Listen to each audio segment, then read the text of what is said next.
Welcome. Let's talk about one of the ancient universities of India, Mithila University. Now, in the previous lectures, we have already discussed Nalanda, Takshila, Odantwat.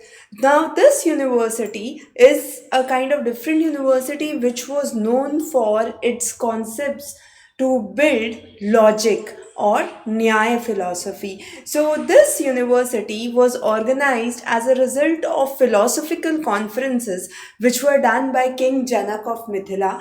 And these philosophical conferences, we could say, were the basis for transformation of the education system, and it became one of the major Brahmanical education system. Now, here, some of the major centers that came up was Nyaya Shastra or Nyaya, which is the logic. So, it was also called as the Nyaya Shastra, Logic Shastra. Then, the concept of Mimamsa, the concept of Sankhya philosophy was another important one that originated in Mithila. So, some of the major scholars from Mithila University included Udaykul Aruni, and she was one of the first natural scientists giving the idea of the theory of three elements of life. The next was another important scholar, Akshpada Gautam.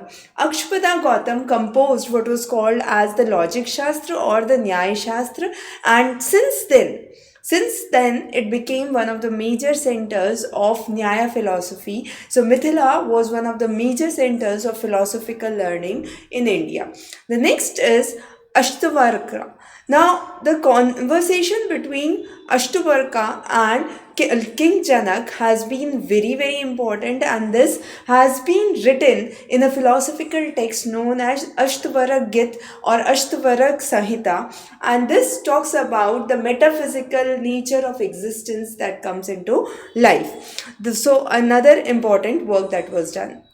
The next was Yagnavaklya. Yagnavaklya was basically a person who taught the Brahman Vidya to Janak, and he was the author of Satpat Brahman. So, again, an important work. Gargi Vachkunavi. Gargi Vachkunavi was a Brahmavedini, and she actually focused on the rhymes of Rig Veda, questioned the origin of existence, and was one of the nine gems of the court of King Janak. The next was Kapil. Now, Kapil's work have been important for Sankhya Shastra. Similar to Nyaya Shastra by Akshapada Gautam, Kapil's work was known for Sankhya Shastra, and he wrote the philosophies and the concepts which were later considered under the Kapileshwar Sthan in Mithila of Madhubani district. The next is Maharshi Panchashiksha.